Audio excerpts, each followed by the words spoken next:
Bonjour à tous et bienvenue pour la vidéo d'avant-match d'Angleterre-Norvège, dans un format où on va s'étaler un petit peu en longueur pour revenir sur le parcours de la Norvège, sur le parcours de l'Angleterre, deux équipes extrêmement intéressantes.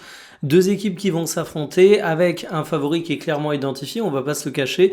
Ce sont les Anglais, les joueurs de Thomas Tuchel, les Free Lions, une équipe qui a du talent individuel absolument à toutes les lignes, mais une équipe qui peut se faire surprendre par la Norvège. Et on va justement essayer de se poser la question suivante, est-ce que la Norvège peut créer la surprise? J'ai, pour tout vous dire, ici, là, vous le voyez pas, mais moi, un petit écran avec des prises de notes. J'ai des points que je me suis noté d'aborder au cours de cette vidéo qui m'intéressent particulièrement. On a une simili-composition prévue, mais vous allez le voir, on va revenir sur les articles de presse qui nous disent aussi qu'on risque d'avoir quelques petits changements. Il y a des matchs précédents sur lesquels j'ai envie de revenir, et je vous donnerai à la fin de la vidéo, dans une partie sponsorisée par Winamax, mon petit pronostic pour la rencontre. Je vous rappelle que vous avez le lien en description, vous pouvez utiliser le code promo TMF10 lors de la création de votre compte, ça vous donne 10 € en free bet et votre premier pari est remboursé s'il est perdant jusqu'à 100 €. Code promo TMF10 à rentrer lors de votre inscription, évidemment, c'est si vous êtes majeur. Donc l'Angleterre-Norvège, on va commencer en revenant sur la Norvège, parce que je sais pas ce que vous en pensez, mais moi je me dis que la Norvège c'est quand même une équipe qui a été un peu écartée des débats de ceux qu'on en pris le plus dans la tête, parce que finalement tout le monde se dit tranquille, la Norvège, ils arrivent à accéder au quart de finale, c'est une petite sélection, ils n'avaient pas forcément à espérer aller aussi loin, donc finalement c'est déjà bien pour eux. Mais c'est peut-être eux qui ont eu le parcours le plus difficile de cette Coupe du Monde et de très très loin. Alors on va passer rapidement le match contre l'Irak qui a été un véritable carton pour les Norvégiens, avec évidemment le doublé d'Erling Haaland qui a fort bien ouvert sa compétition, parce que l'Irak, oui, effectivement, c'est pas l'équipe la plus redoutable. Elle a terminé dernière du groupe I avec 0 points, que des défaites, mais dans le reste du groupe I, vous voyez qu'il y avait des sacrés clients et ça a amené ensuite la Norvège à affronter le Sénégal, les Sénégalais qui ont réussi à se qualifier avec un statut de meilleur troisième mais qui était quand même attendu comme une grosse équipe. Ils ont eu une défaite contre l'équipe de France, mais on y reviendra sur ce match parce que quand vous regardez la charnière qui s'est pris des notes mais catastrophiques sur SofaScore, c'est pas la charnière titulaire que t'as normalement chez les Norvégiens, hein. Là t'as un match, une titularisation, bref il s'est fait fesser contre la France et puis voilà. Et derrière, évidemment, titularisation qu'une seule, et c'était également contre la France. Donc ce match a été assez particulier contre l'équipe de France. On sait qu'Haaland avait eu des déclarations d'ailleurs qui laissaient à penser qu'ils avaient plus ou moins laissé filer le match. C'était comment dire, assez surprenant, dira-t-on. Et revenons au parcours de la Norvège, où derrière, tu as affronté la Côte d'Ivoire lors de ton premier match éliminatoire. Une Côte d'Ivoire qui est quand même une sacrée équipe, là aussi j'ai envie de revenir là-dessus, hein, mais parce que tu as quand même du Nicolas Pepe, du Diomandé, moi qui est un joueur sur lequel je vous ai fait une analyse à l'occasion des rumeurs Paris Saint-Germain, qui est un joueur que j'aime beaucoup. Les Ivoiriens, fallait se les taper en premier match éliminatoire, c'était vraiment tendu. Une nouvelle fois, l'incontournable Erling Haaland qui a offert la libération à son pays. Et le Brésil derrière, évidemment, qui était la rencontre suivie par tous les observateurs. On a eu la surprise avec la libération de Erling Haaland, là aussi en fin de match, 79e, 90e, 2 buts. Le penalty de Neymar a évidemment pas changé le scénario. Donc en fait, si tu fais un peu le bilan, à part le match contre l'Irak, la Norvège s'est tapé que des gros clients. On a des débats sur est-ce que la France a un parcours difficile, est-ce que l'Argentine ils ont un tirage facile. Moi ce que je retiens c'est que la Norvège, eux, au moins ils peuvent regarder tout le monde de haut en disant nous on est arrivé là mais on en a pris plein la tête. Et cette équipe, elle a malgré tout renvoyé une plutôt bonne image. Donc si j'étais le grand Thomas Tuchel qui est l'entraîneur, le sélectionneur d'une équipe top, je me méfierais quand même un petit peu de ces Norvégiens qui sont jamais donnés favoris, mais qui ont toujours réussi à faire une belle performance. Et puis si on va justement sur l'Angleterre, c'est une Coupe du Monde qui a débuté avec le match face à la Croatie, large victoire, match nul contre le Ghana, ensuite Panama, et puis en tour éliminatoire, tu as eu la République démocratique du Congo et le Mexique qui était un match assez intéressant. extrêmement difficile parce que les Mexicains étaient une équipe absolument redoutable. Ils ont fait une très très grande Coupe du Monde. Ils jouaient en plus à l'Estadio Azteca qui, il me semble, est à 2000 mètres d'altitude. Tu commences à avoir des sujets d'hypoxie ici, donc physiquement c'est plutôt dur de répondre présent. Et les Mexicains, pour le coup, eux, étaient habitués à ces conditions. Donc ça a été un match extrêmement difficile, mais ça a été un match intéressant pour les hommes de Thomas Tuchel parce que finalement, ils ont réussi à être forts, à déjouer un petit peu les scénarios, à pas sortir complètement de leur rencontre. Et ça, franchement, c'est des choses qui sont à saluer. Donc, si je reviens un petit peu, tac, sur le tableau qu'on va avoir ici en entier du parcours pour ces deux équipes, bah, mine de rien, ce sont des parcours intéressants et le gagnant, il affrontera soit l'Argentine, soit la Suisse. Donc là aussi, un beau petit client, je pense qu'on peut le dire. On pense à la France qui va se taper l'Espagne ou la Belgique, mais franchement, en face, il y a quand même du client aussi. Je suis pas en mode cette partie de tableau, elle est giga facile. Non, non. Si t'es l'Argentine et que t'arrives à sortir la Suisse, que derrière t'arrives à sortir l'Angleterre ou la Norvège, c'est quand même pas mal. Si t'es à Norvège, que t'as eu Côte d'Ivoire, Brésil, Angleterre, imaginez un peu la dinguerie, ce serait un parcours bien plus challengeant que ce que certains évoquent. Alors, du côté du match, du côté des joueurs que j'attends, ben, en fait, cette équipe de la Norvège, c'est assez marrant parce qu'on l'annonce comme étant une petite équipe et en vrai, je peux comprendre. Hein, parce que je vais aller voir les valorisations globales des sélections. Donc sur Transfermarkt, vous savez, où on peut avoir vraiment un entre guillemets profil club, mais qui est pas pour le club, la sélection. Bon, c'est en train de charger. Bah génial. En pleine vidéo, je me prends un getaway de la part. Ah, c'est juste la Norvège qui est censurée. C'est un complot anti-norvégien. Bon, j'ai pour le moment l'Angleterre. Vous vous rendez compte que l'Angleterre, c'est une des nations les plus valorisées au monde, avec 1,36 milliard et évidemment des énormes stars type Bellingham, Declan Rice, Bukayo Saka. Et la Norvège, bon ben apparemment je peux pas, si je peux vous le montrer, 600 millions, c'est beaucoup moins, mais c'est pas non plus une équipe de tocards en fait. Les Norvégiens, ils ont quand même de sacrés talents qu'on a tendance à éluder un petit peu quand on les présente comme une petite équipe. Pour moi, j'ai tendance à ressortir deux, trois grands joueurs. C'est Haaland, Odegaard et Nusa, même si évidemment, si on regarde juste bêtement les valorisations, on a Larsen qui ressort également.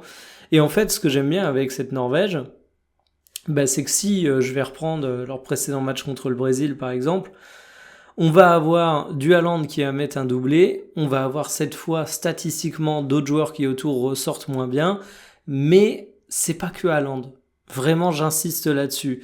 T'as du banc qui a compté au cours de cette rencontre et finalement un mec comme Odegaard, j'ai beau l'avoir critiqué un petit peu au fil de la compétition parce qu'il fait pas forcément le mondial à la hauteur de ce que je pouvais attendre. Il a eu une saison aussi un petit peu compliquée, mais il est toujours titularisé, il arrive toujours à distribuer quelques petites passes décisives et c'est un joueur qui est extrêmement important dans l'animation offensive. Je trouve que tu as également la capacité de Nusa à faire des différences durant quelques rencontres de cette Coupe du Monde. C'est un joueur que je trouve assez intéressant et qui fait de bonnes prestations.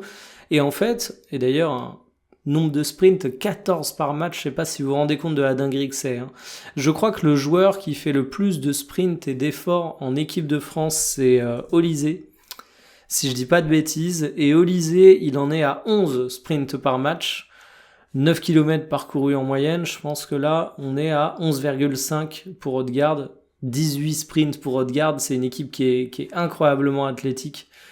Je me suis perdu dans mes fils de joueurs, mais vous avez compris l'idée. Donc, c'est une équipe de la Norvège, en fait, qui a bien plus de qualité que ce que certains prétendent. Moi, j'aime bien ce trio, Nusa, Haaland, Odegaard, que je trouve extrêmement efficace. Mais même au milieu de terrain, ça a réussi à trouver des formules gagnantes et en fait ce que j'aime bien avec la Norvège, ce qu'on n'a pas tendance à forcément développer beaucoup dans les analyses, c'est que c'est une équipe qui peut être assez protéiforme au cours des rencontres. Je trouve que c'est intelligent, que ça peut changer de système, s'adapter un peu à l'adversaire, ça a parfois eu la possession mais ça a parfois su également vraiment encaisser des vagues d'attaque. C'est évidemment pas la meilleure défense de la compétition, mais ça restait plutôt cohérent. Et quand tu ajoutes à ça les talents individuels que je viens de vous décrire, bah, je trouve que c'est plutôt une équipe redoutable, bien plus que ce qu'on a tendance à mettre en avant. Et je me dis que bah, on a un mec qui s'appelle Erling Haaland et qui, à la moindre demi-occasion, va te donner des buts. Parce qu'on parle de Mbappé, il faut aussi parler d'Haaland, 7 buts, 4,34 expected goals, seulement un but toutes les 51 minutes.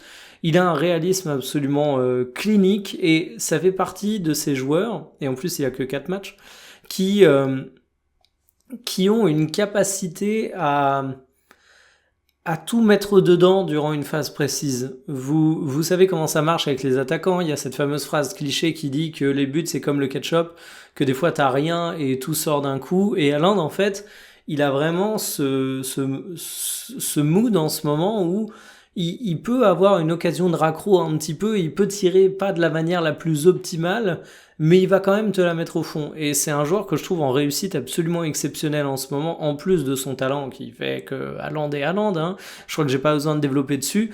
Donc en fait, cette Norvège n'est pas une équipe dénuée de qualité. Et du côté de l'Angleterre, oui, l'Angleterre est favorite, parce que t'as du Bellingham, t'as du Kane, t'as du Saka, t'as du Gordon, enfin, t'as du joueur offensif à plus savoir comment faire. Mais si on prend un Saka, par exemple, moi j'aime bien Bukayo Saka, mais je trouve que c'est un exemple assez parlant. C'est un des joueurs les plus valorisés de l'Angleterre, on l'a vu.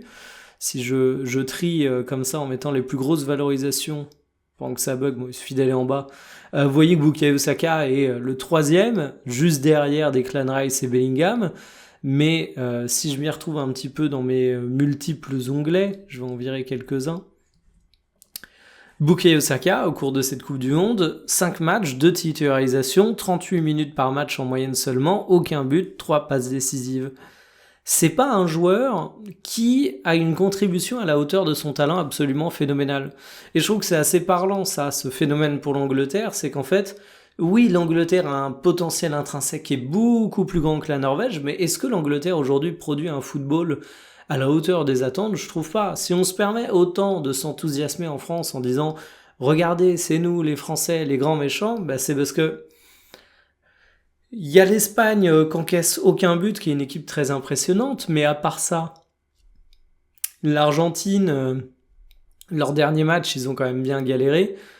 Il y a toujours ce côté, si t'as une panne de Léo Messi, t'as une petite crainte, tu te demandes ce que ça a donné face à un gros. L'Angleterre, finalement, le match face au Mexique, il a déjà donné une idée que cette équipe a été peut-être pas aussi imperméable que ce qu'on pensait, qu'elle avait peut-être pas la capacité à faire de son potentiel monstrueux une chose très concrète durant les matchs. On a Thomas Tuchel sur le banc qui me donne un peu plus de garantie que quand on avait Gareth Southgate. J'avais plus de son nom en tête. J'ai pensé à Porte Sud pour m'en rappeler pour l'anecdote. Mais tout de même, alors je vais quand même être honnête avec vous, hein, moi je sens plutôt l'Angleterre, je pense que la Norvège va avoir un coup à jouer, mais en fait, il y a un truc qui est assez sous-estimé, c'est la doublette Rice-Anderson. Alors Rice a des soucis, on va y revenir, mais sinon c'est une doublette de contrôle absolument phénoménale. Anderson, je l'ai redit, hein, il est au cœur des chroniques Mercato, et moi je trouve pas que le montant soit particulièrement abusé vu le contexte entre clubs anglais. Évidemment ça fait monter la somme, mais c'est un joueur d'un très grand talent qui mérite un gros transfert. Ce serait pas un anglais entre clubs anglais, ce serait peut-être pas un transfert à cette hauteur, mais je pense que vous m'avez compris, et ça donne une assise à cette équipe. Et justement sur l'assise, je pense que c'est un match qui va être contrôlé par les Anglais, mais est-ce que derrière ça va tenir? Je vous mets le petit papier dont je parlais, l'Angleterre diminuée face à la Norvège. Donc on nous dit que Gueye a une élongation aux ischio-jambiers, sa blessure n'est pas considérée comme grave, mais elle pourrait compromettre sa participation au quart de finale. Rice a une gastro. Alors la gastro, je vais pas vous faire un rapport médical sur ce qu'est une gastro, je pense que vous le savez, mais c'est un peu qui tout double, hein. C'est-à-dire soit il va pas pouvoir disputer la moindre minute de jeu, soit à la limite il pourrait récupérer relativement rapidement. Mais du coup c'est pour ça que j'avais un petit mot sur Declan Rice. Il y a Reece James qui revient à l'entraînement, mais évidemment Reece James, il revient tout juste à l'entraînement, il faut voir s'il pourra avoir des minutes de jeu, et s'il a des minutes de jeu, quel niveau il aura. Donc en fait, on a une Angleterre qui est un peu diminuée, et moi j'ai pas trouvé cette Angleterre étincelante défensivement jusqu'à présent. Je me dis ok, ils ont prouvé qu'ils avaient de la résilience, ils ont prouvé qu'ils étaient capables de faire des choses entre guillemets intéressantes face au Mexique, mais C'était pas une Angleterre phénoménale, ils ont réussi à résister longtemps en se prenant un rouge, mais tu t'en remets beaucoup au talent d'Harry Kane et de Bellingham, et en soi, tu te retrouves un peu dans la même configuration que la Norvège. En fait, la Norvège, beaucoup de personnes disent « Ouais, mais si t'enlèves Odegaard et Haaland, c'est une équipe qui aurait coulé depuis longtemps. » Je suis désolé, hein, on parlait de joueurs qui étaient au rendez-vous jusqu'à présent. Bellingham, ça va être moins flagrant parce que ça se matérialise pas que par des stats, mais il a quand même une Coupe du Monde qui est impressionnante jusqu'à présent. 5 matchs, 4 buts, une passe décisive, mais surtout le dépositaire du jeu de son équipe, une vraie personnalité, un très gros volume de jeu comme vous pouvez le voir ici, et franchement tu sens qu'il est vraiment au cœur du système de Thomas Tuchel, aussi bien littéralement par son positionnement, ses touches de balle, que métaphoriquement, parce que c'est un joueur qui est vraiment le maître du camion en Angleterre. Et puis Harry Kane, je parlais de la réussite insolente d'Haaland, Harry Kane, 6 buts, 3,42 expected goals, également drôlement impressionnant. Mais si tu enlèves ces deux-là et que tu refais le compte des matchs de Angleterre, bah évidemment les Anglais se seraient déjà retrouvés à être éliminés. Et oui, il y a plus de talent sur le papier, mais je vous ai parlé un petit peu de ma frustration Saka que j'ai pas trouvé au niveau jusqu'à présent. Gordon, c'est pareil, c'est un joueur qui est très talentueux, mais un coup il est titulaire, un coup il est pas titulaire. Tu vas essayer de concurrencer un peu avec Marcus Rashford. Et en fait, ça donne pas satisfaction à la hauteur du potentiel théorique. Donc pour moi, on est sur deux équipes qui ont vraiment une différence de qualité énorme sur le papier. Mais quand tu rapportes ça dans les faits et dans ce que tu vois sur le terrain, bah, tu te retrouves avec des configurations qui sont pas si différentes. Il y a une grosse résilience de la part de la Norvège, il y a une grosse résilience de la part de l'Angleterre. Ce sont deux équipes qui ont montré des failles dans le jeu, mais ce sont deux équipes qui ont réussi à s'en tirer à la fin.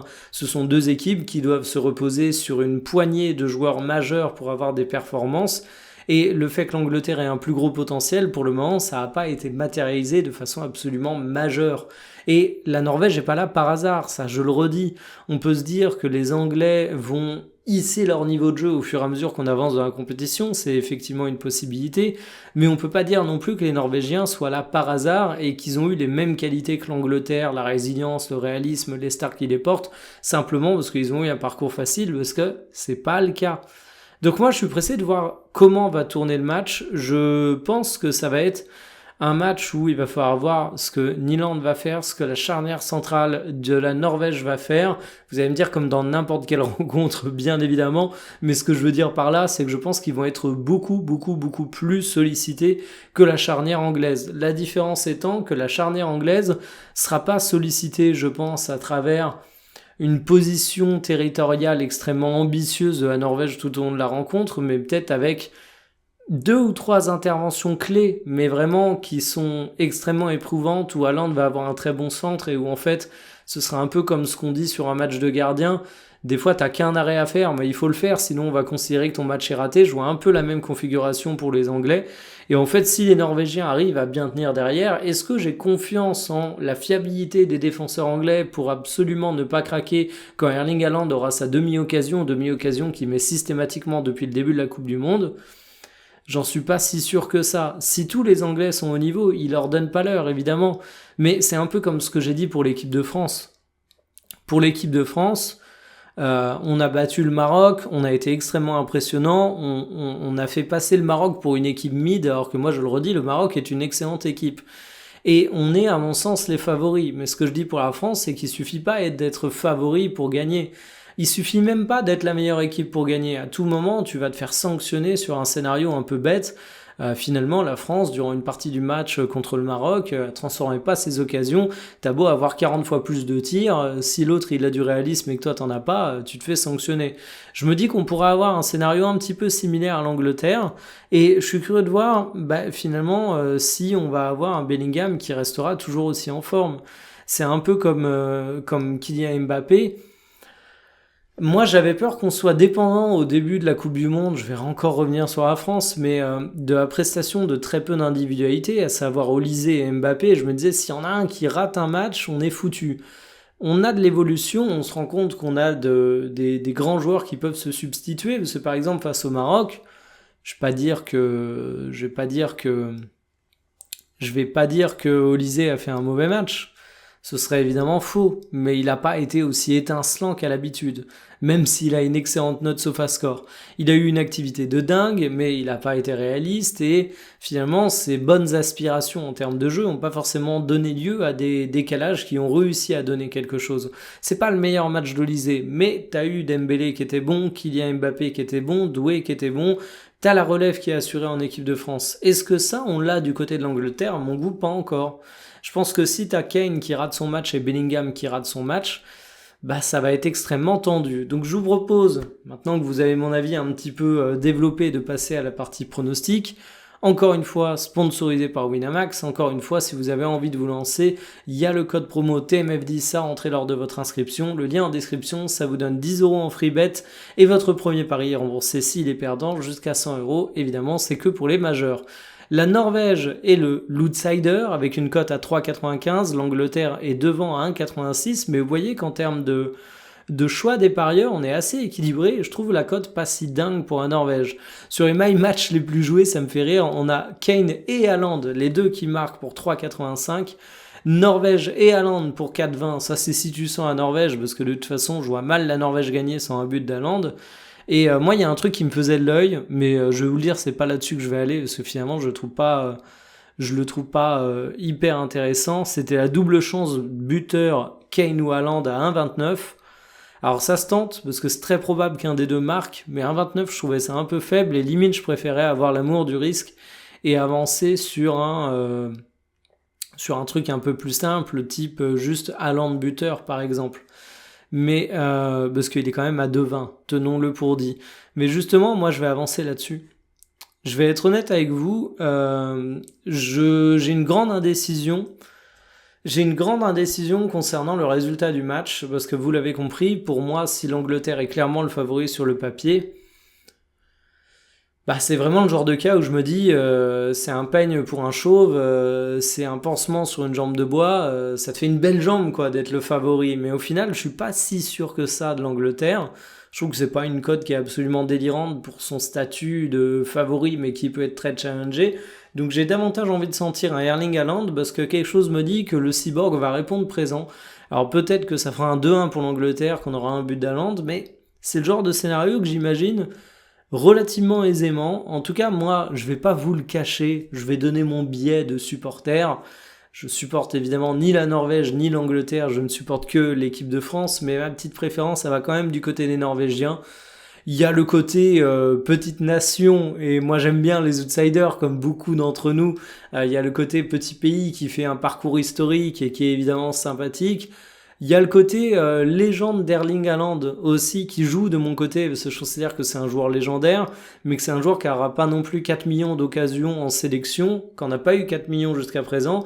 Avec l'élargissement des Coupes du Monde à 157, peut-être qu'il aura plus de chance à l'avenir, mais en tout cas je me dis c'est vraiment son moment, et donc j'ai envie d'avoir un petit parcours pour la Norvège, et puis en bon français il y a la rivalité avec les Anglais, et puis en bon amateur de foot je me dis que les Anglais dominent tellement le football de club, s'ils pouvaient continuer à être des losers dans le football de nation, j'en serais très heureux. Désolé pour Thomas Tuchel, coach que je respecte énormément. Donc voilà, c'était l'avant-match. Je vous souhaite un excellent week-end. Il va y avoir plein de trucs à suivre. Il y a la Belgique, il y a l'Espagne, il y a l'Angleterre, il y a la Norvège. Il y a beaucoup de kiff. On débriefera tout ça ensemble. Profitez bien des matchs. Salut.